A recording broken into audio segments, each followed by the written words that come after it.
Okay, so I just go to this character and I've given it a lot of detail on it. So suppose I wanted to create a cavity map from all this detail. So I'm going to leave out of scope mode and I'm going to go to object mode, excuse me. And as you can see, the preview's only on 3. This is because I want to actually get a little good idea of what I'm finna create. Well, bake anyway. So I'm going to hit Control B and create a little render border. And I'm going to hit Shift Z just to get a good idea of how this is going to look. So as you can see, it's not much due to the fact that I have it set to 3 in the preview. So I'm going to leave out of this and I'm going to bake this to this image.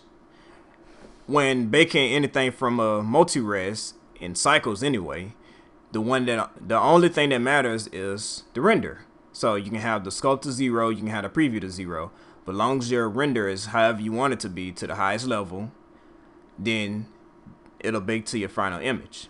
So I'm going to go over here to the renders tab and I'm going to go to CPU because my GPU can't handle it. So I'm going to go all the way down to the bake, and as you can see right here, I also have it on emission, so it can be a shadeless material. And my bake type is also emission. So now I'm going to make sure that image is still selected over here, and I'm going to hit bake. Okay, so as you can see now it's finished baking, and yes, I did pause the recording just to make sure you wouldn't have to deal with this so long, boring tutorial. So everything's done, and as you can see now, because of the fact that I had the render set to 7, bam, I get all that detail. So this is a nice little tutorial to use for whenever you want to create cavity maps. I hope you find this very interesting.